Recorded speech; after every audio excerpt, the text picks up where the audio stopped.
नमस्कार। तो चलिए हम लोग शुरू करते हैं। आज एक बहुत ही छोटा टॉपिक लेकिन बहुत ही इम्पोर्टेंट टॉपिक है एग्जामिनेशन पॉइंट ऑफ व्यू से।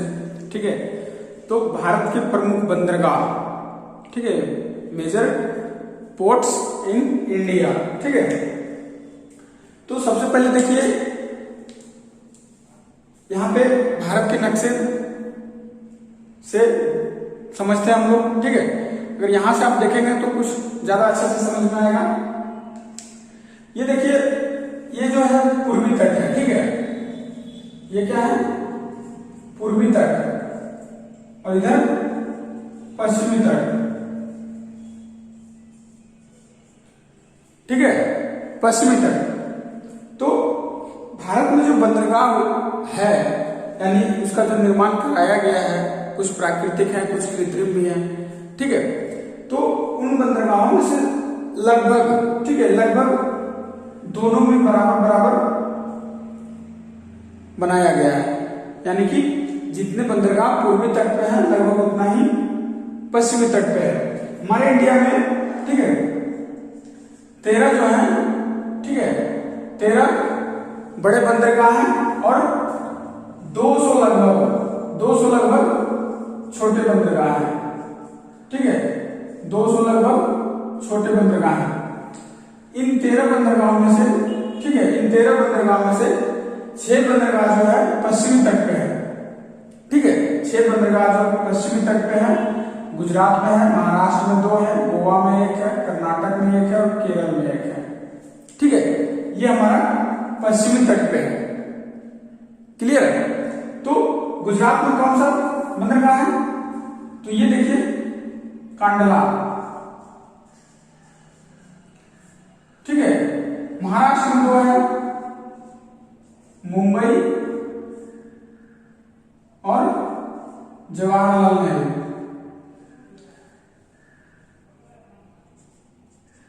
ठीक है, जवाहरलाल नेहरू, इसको नहावा सोवा भी क्या बंदरगाह कहते हैं। जवाहरलाल नेहरू बंदरगाह को नहावा सोवा बंदरगाह भी कहते हैं। ठीक है, गोवा में है मुर्मुगांव। ठीक है, और ये आता है कर्नाटक। कर्नाटक में कौन सा है? मंगलोर।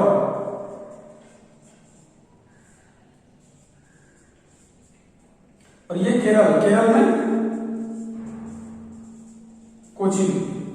ठीक है, तो ये रहे हमारे पश्चिमी तटों के बंदरगाह। ठीक है, अब इनके बारे में हम लोग थोड़ा डिटेल से जानेंगे। ठीक है, इनके बारे में हम लोग थोड़ा डिटेल से जानेंगे कि कौन सी बंदरगाह कैसी है और कहां पे है। ठीक है, तो देखिए, सबसे पहली बात हम लोग एक ऊपर से चलते हैं सीरियली, तो हमको ज्यादा अच्छा से याद रहेगा और ज्यादा अच्छा से समझ में भी आएगा। तो सबसे पहले आते हैं कांडला। ठीक है, कांडला जो कि गुजरात राज्य में है।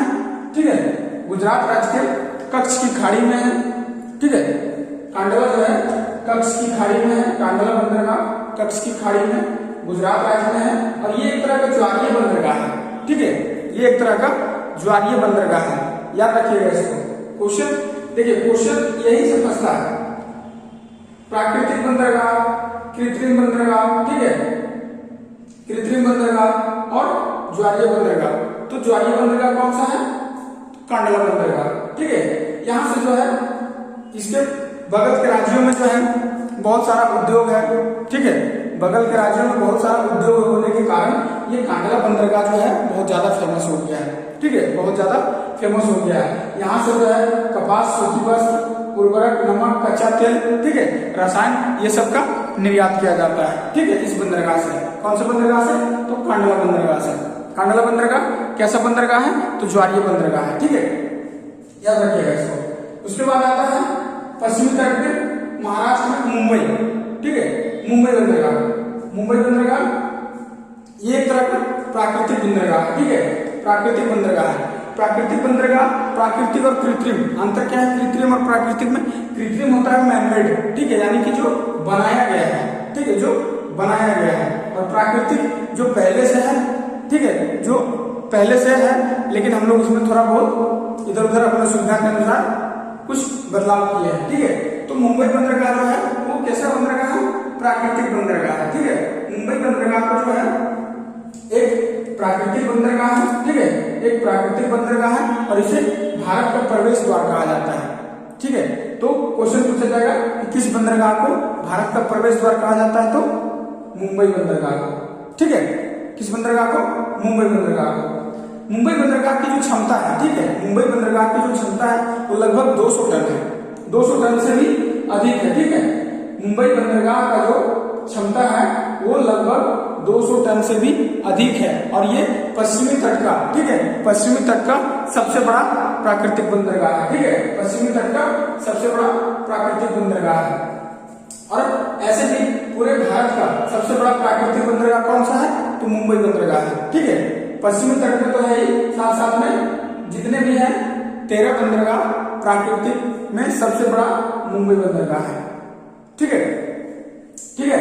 और यहाँ से जो है सबसे ज्यादा व्यापार किया जाता है, ठीक है, भारत का सबसे अधिकतम व्यापार यहीं से होता है, 20%, ठीक है, पूरे व्यापार का, ठीक है, बंदरगाहों से जितना भी व्यापार होता है, बंदरगाहों के रास्ते से, समुद्री मार्ग से, ठीक है, बंदरगाहों पे, तो उन व्यापारों में से लगभग 20%, ठीक है, जितना होता है उसका 20% अकेले मुंबई बंदरगाह पे होता है, ठीक है, मुंबई बंदरगाह से होता है, ठीक है, 20% व्यापार, ठीक है, यहाँ सबसे ज्यादा आयात होता है, ठीक है, किस बंदरगाह पे?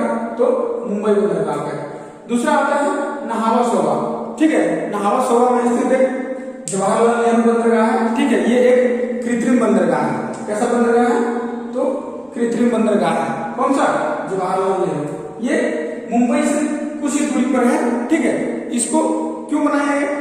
तो मुंबई बंदरगाह पे, ठीक है, मुंबई बंदरगाह अत्यधिक बड़ा होने के कारण यहाँ का व्यापार जो है अधिक होने के कारण, ठीक है, आयात और निर्यात यहाँ पे ज्यादा होने लगा, तो इसका दबाव, मुंबई का दबाव कम करने के लिए जवाहरलाल नेहरू बंदरगाह बनवाया गया, ठीक है, दबाव कम करने के लिए, ठीक है।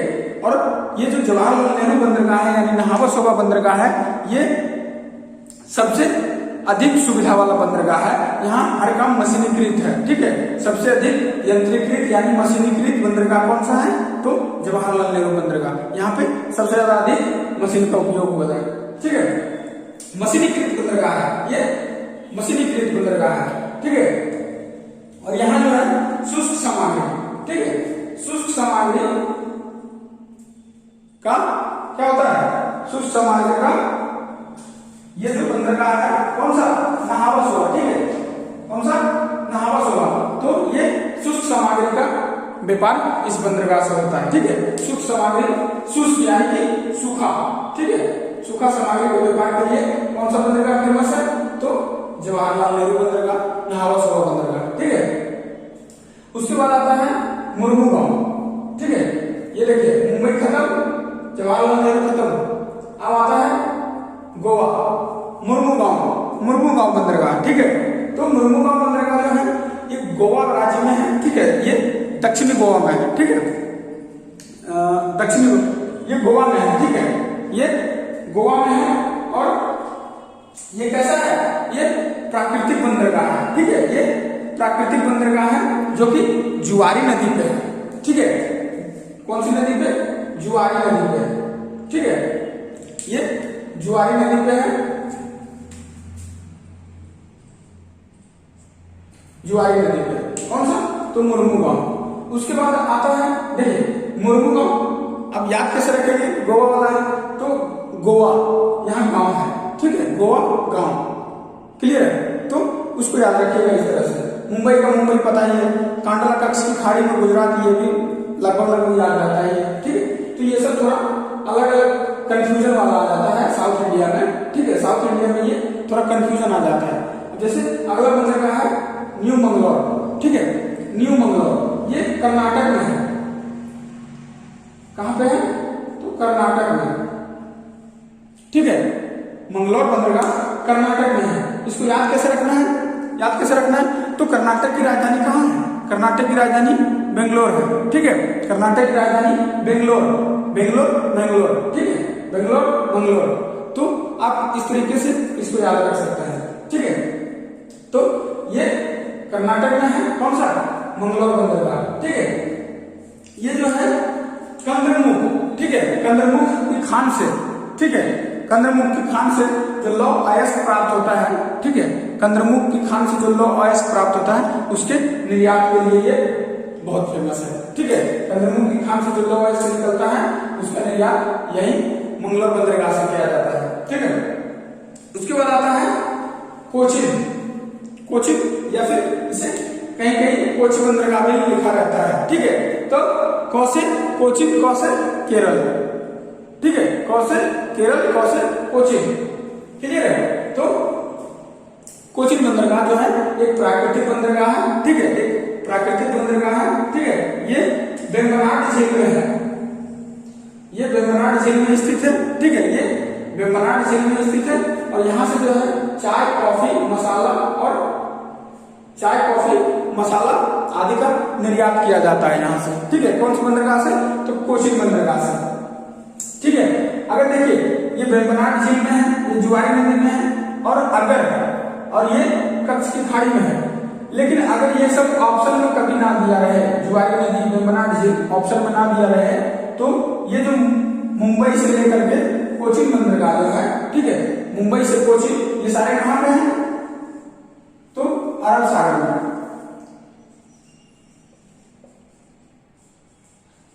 अरब सागर में, ठीक है, ये अरब सागर में है, क्लियर है।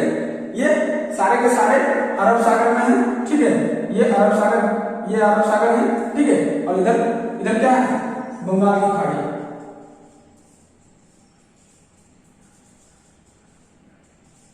ठीक है, ये बंगाल की खाड़ी है। तो ये रहे कुछ पश्चिमी तटों के बंदरगाह। और हम लोग अब चलते हैं पूर्वी तट पे, ठीक है, भारत के पूर्वी तट पे, ठीक है, पूर्वी तट पे। तो पूर्वी तट पे 7 बंदरगाह है, ठीक है, पूर्वी तट पे 7 बंदरगाह है। तो देखिए सबसे पहले इधर से हम लोग इधर से ही शुरू करते हैं, इधर से शुरू करते हैं। तो ये देखिए कोलकाता है,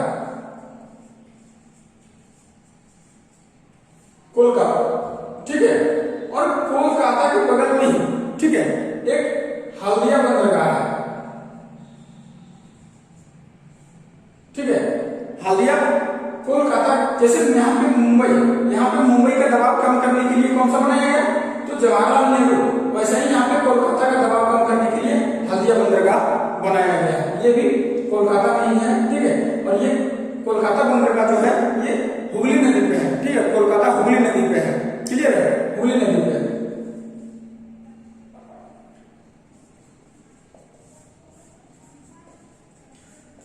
ठीक है, कोलकाता हुगली नदी पे है। दूसरा आता है देखिए यहाँ पे पारादीप, ठीक है, ये कौन सा बंदरगाह है? तो पारादीप,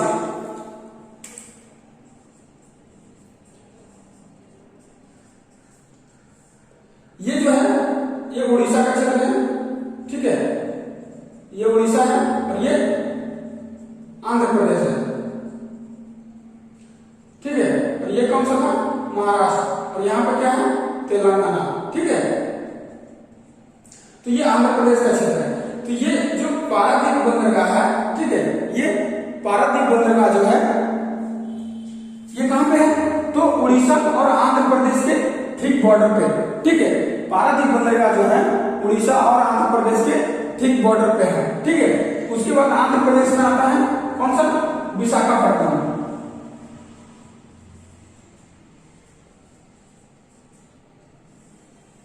ठीक है, यहाँ पे विशाखापट्टनम, यहाँ पे जहाजों का कारखाना है, ठीक है, बहुत सारा पाटपुर्जा यहाँ पे बनता है विशाखापट्टनम में, ठीक है। तो ये कहां पे है? तो आंध्र प्रदेश में। उसके बाद आता है ये कौन सा क्षेत्र है? ये कौन सा स्टेट है? अपना तमिलनाडु, ठीक है, ये तमिलनाडु का क्षेत्र है। तो तमिलनाडु में कौन कौन सा है? तमिलनाडु में देखिए एन्नौर है, ठीक है, और ये चेन्नई है, और ये कौन सा है? तूतीकोरिन, ठीक है, इसको न्यू तूतीकोरिन कहते हैं,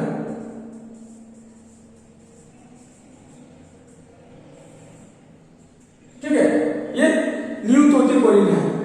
और एक बंदरगाह जो 13वें बंदरगाह के रूप में, ठीक है, क्वेश्चन यहां देखिए फंसता है, 13वें बंदरगाह के रूप में, 13वें बंदरगाह के रूप में अंडमान निकोबार द्वीप समूह में, ठीक है, अंडमान निकोबार द्वीप समूह में 13वें बंदरगाह के रूप में कौन सा बंदरगाह विकसित हुआ है? 13वें बंदरगाह के रूप में पोर्ट ब्लेयर, ठीक है, कौन सा? पोर्ट ब्लेयर, जो कि 2010 में, ठीक है, 2010 में, कब? 2010 में, ठीक है। 13वें बंदरगाह के रूप में अंडमान निकोबार द्वीप समूह में एक पोर्ट ब्लेयर बंदरगाह को 13वें बंदरगाह के रूप में मान्यता प्राप्त हुई है, ठीक है। और इस न्यू तूतीकोरिन को, ठीक है, इस न्यू तूतीकोरिन को नया नाम एक दिया गया है, ठीक है, नया नाम न्यू तूतीकोरिन का नया नाम वियो चिदम्बरनार, ठीक है, ठीक है, वियो चिदम्बरनार। इसको हिंदी में देखिए कैसे लिखेंगे? तूतीकोरिन का नया नाम वियो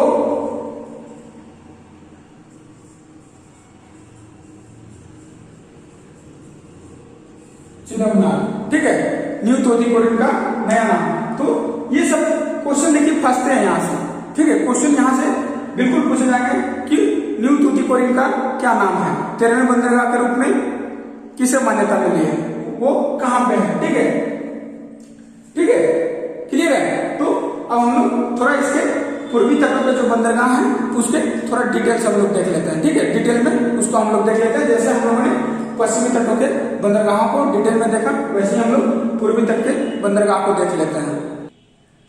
तो चलिए देखिए हम लोग पूर्वी तटों पे, ठीक है, कौन सा? पूर्वी तट पे, पूर्वी तट पे जो बंदरगाह है, ठीक है, तो सबसे पहला बंदरगाह है कोलकाता बंदरगाह, ठीक है, कौन सा? कोलकाता बंदरगाह। ये हुगली नदी पे है, ठीक है, ये हुगली नदी पे है, कोलकाता हुगली नदी, और ये कृत्रिम बंदरगाह है, ठीक है, ये कैसा बंदरगाह है? तो कृत्रिम बंदरगाह है, और ये पूर्वी तटों का, ठीक है, ये पूर्वी तटों का सबसे बड़ा बंदरगाह है, ठीक है, कौन सा? कोलकाता। पूर्वी तटों का सबसे बड़ा बंदरगाह कोलकाता है, ठीक है, पूर्वी तटों का सबसे बड़ा बंदरगाह कौन सा? कोलकाता, ठीक है। और भारत में दूसरा सबसे बड़ा है, भारत में दूसरा सबसे बड़ा बंदरगाह कौन सा है? तो कोलकाता बंदरगाह। पूर्वी तटों का सबसे बड़ा बंदरगाह कौन सा है? तो कोलकाता बंदरगाह। कैसा बंदरगाह है? तो कृत्रिम बंदरगाह, ठीक है, क्लियर है। उसके बाद कोलकाता से ठीक दक्षिण, ठीक है, वहीं कोलकाता बंदरगाह के दक्षिण में कुछ ही दूरी पर ये हल्दिया बंदरगाह का निर्माण कराया गया है, ठीक है, हल्दिया बंदरगाह का क्यों किया गया? तो कोलकाता बंदरगाह के दबाव को कम करने के लिए, ठीक है, ताकि ज्यादा दिक्कत ना हो, ठीक है, क्योंकि दूसरा सबसे बड़ा बंदरगाह है, तो जाहिर सी बात है यहाँ आयात और निर्यात, यातायात कुछ ज्यादा ही होते होंगे, ठीक है, तो इसलिए कोलकाता का दबाव कम करने के लिए हल्दिया बंदरगाह को निर्माण कराया गया, ठीक है। ये भी कहाँ पे है? ये भी हुगली नदी पे ही है, और हल्दिया में क्या है? एक तेल शोधक कारखाना भी है, ठीक है, हल्दिया में एक तेल शोधक कारखाना भी है। उसके बाद हल्दिया, कोलकाता, हल्दिया, उसके बाद आता है पारादीप, ठीक है, ये पारादीप जो है उड़ीसा क्षेत्र में पड़ता है, ठीक है, उड़ीसा के राज्य में पड़ता है, हालांकि ये उड़ीसा और आंध्र प्रदेश के ठीक बॉर्डर पे है, ठीक है, उड़ीसा और आंध्र प्रदेश के ठीक बॉर्डर पे है, लेकिन ये उड़ीसा क्षेत्र में पड़ता है, ठीक है, उड़ीसा स्टेट में पड़ता है। कौन सा? पारादीप। ये जो है प्राकृतिक बंदरगाह है, ठीक है, पारादीप बंदरगाह जो है ये प्राकृतिक बंदरगाह है, और पारादीप बंदरगाह जो है, ठीक है, ये कोलकाता और विशाखापट्टनम, ठीक है, ये मैप थोड़ा सा बनाइएगा अगर अच्छे से, जो जेन्युइन मैप होगा, तो कोलकाता और विशाखापट्टनम के ठीक बीचों बीच में है, ठीक है, ठीक बीचों बीच में है। कौन सा? पारादीप बंदरगाह, ठीक है, पारादीप बंदरगाह कोलकाता और विशाखापट्टनम के ठीक बीचों बीच में है, ठीक है। यहाँ से जो है पारादीप बंदरगाह से उड़ीसा, बिहार, झारखंड, ठीक है, उड़ीसा, बिहार, झारखंड आदि से जो खनिजें हैं, ठीक है, खनिज पदार्थ है, उसके निर्यात के लिए कहां से होता है? पारादीप बंदरगाह से, ठीक है, और मशीनें, उर्वरक, इंजीनियरिंग का सामान, ये सब आयात होता है, ठीक है, ठीक है।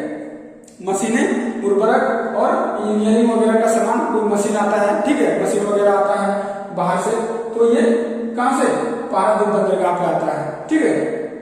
उसके बाद आता है विशाखापट्टनम, ठीक है, विशाखापट्टनम। तो विशाखापट्टनम बंदरगाह जो है ये प्राकृतिक बंदरगाह है, ठीक है, प्राकृतिक बंदरगाह है। लेकिन यहां से भी देखिए क्वेश्चन आता है कि सबसे गहरा बंदरगाह कौन सा है, भारत का सबसे गहरा बंदरगाह कौन सा है, तो विशाखापट्टनम, ठीक है, भारत का सबसे गहरा बंदरगाह कौन सा है, तो विशाखापट्टनम, ठीक है। ये प्राकृतिक बंदरगाह है, सबसे ज्यादा गहरा है और यहाँ जहाजों का निर्माण एवं मरम्मत होता है, ठीक है। यहाँ पे फैक्ट्री है, जहाजों के निर्माण का फैक्ट्री है, ठीक है, और यहाँ पे निर्माण के साथ साथ मरम्मत भी होती है, यानी सर्विसिंग भी होती है, ठीक है। दूसरा विशाखापट्टनम के बाद आता है चेन्नई, ठीक है, एक एन्नोर बंदरगाह भी है, ठीक है, एन्नोर बंदरगाह भी है, ये भी तमिलनाडु में ही है। लेकिन एन्नोर बंदरगाह को जो है सिर्फ चेन्नई बंदरगाह के भार को कम करने के लिए बनाया है, ठीक है, चेन्नई बंदरगाह के भार को कम करने के लिए इसका एन्नोर बंदरगाह का निर्माण हुआ, ठीक है। तो चेन्नई बंदरगाह जो है ये कृत्रिम बंदरगाह है, ठीक है, चेन्नई बंदरगाह जो है ये कृत्रिम बंदरगाह है और भारत में, ठीक है, यातायात घनत्व में इसका दूसरा स्थान है, ठीक है। भारत में यातायात यानी कि यातायात घनत्व से क्या मतलब है, यातायात घनत्व से मतलब है कि सबसे ज्यादा यहाँ पे यातायात होता है, ठीक है, आवागमन, आयात निर्यात, ठीक है। तो ये क्या है, भारत में दूसरा सबसे बड़ा यातायात घनत्व वाला बंदरगाह है, कौन सा, चेन्नई बंदरगाह, ठीक है।